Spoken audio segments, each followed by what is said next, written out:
paid for and brought to you by Australian Entertainment. Well, this next film, well, what can I say? He grew up in, or grew up in Dundalk. A few times probably, but he's really serious about his comedy, okay? He's constantly studying his bars. One of the local bars. Ice Pick Rick. Bring it up here, come on. Give it up for Ice Pick Rick.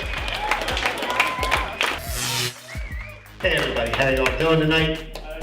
I'm not gonna need this. Rick. You call my name. Ice Pick Rick. I want to say something about Dundalk.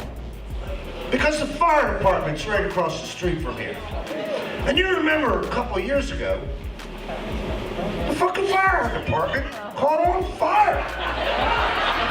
And all the radio stations were saying it. TV stations were saying, boy, them people in Dundalk, they are bum motherfuckers. Bullshit. They did it on purpose. And they're still employed. They didn't lose their pensions. They got a new station to sleep in and play ping pong in. People in Dundalk are smart. They didn't go through all that red tape. They said, fuck the government, they're gonna take and shut down all the fire departments? Not here in Dundalk, we're not. We'll burn the motherfucker down first. And they're all still working, everybody. They're all still working and they're gonna get their pensions too. So don't let anybody fool you about Dundalk. Dundalk's got a lot of smart people in it. Now, growing up in Dundalk, it is a tough town.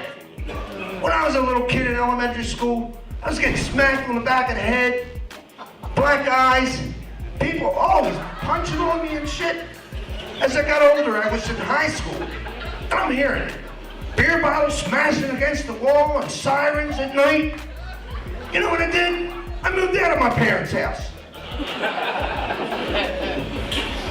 CVS, Wise Avenue, Dundalk. Little girl in there, sign says, hiring pharmacy techs. So I walk up and I said, I'd like an application. She goes, sir, you don't do that here. You gotta go online. And as she's twirling her finger in her hair and she's acting like she's real busy, I said, well, I'm here. You can talk to me right now.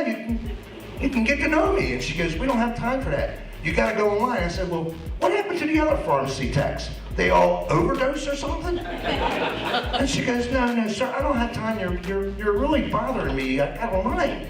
I got a job to do. And I said, well, just tell me how much it pays before I drive all the way home to go online.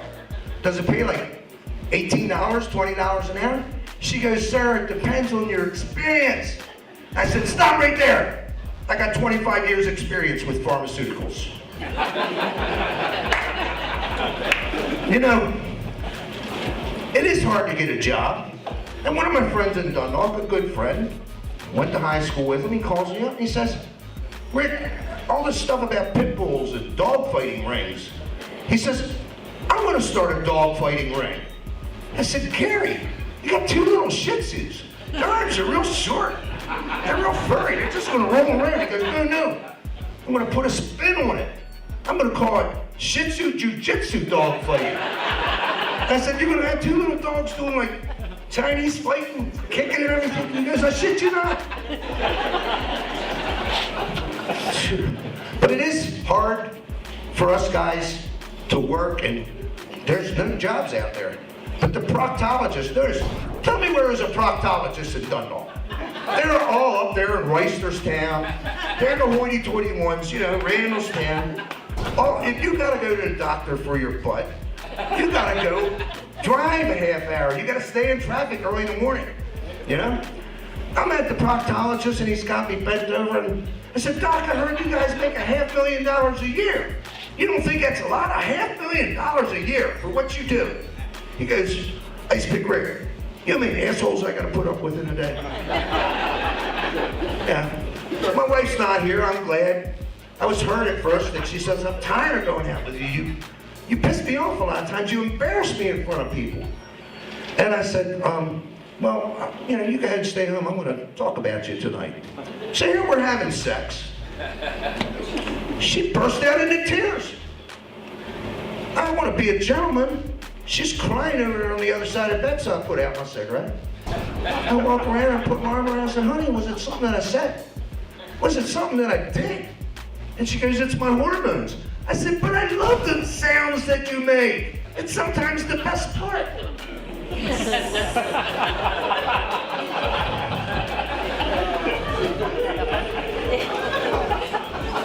She tried to embarrass me this week. She told me in front of a group of people and tried to embarrass me and put me in line to keep my mouth shut. She goes, your breath stinks. I said, that's just because you don't like the way my girlfriend smells. Put her right in her fucking place, man. Shut her shit up. Now, my next joke is not really a joke, but you'll understand after I told you about my wife. I had unsafe sex last night. I left the bathroom door unlocked. You all catching up with me there? Yeah. All right? I don't get much sex at home. Yeah? She doesn't like my joke about girlfriends. She thinks it's, I'm an old man and I shouldn't flirt with women. But I'm not going to give up. All you motherfuckers that want to listen to your wives about looking at other women, go right ahead. But I'm not going to give up that easy.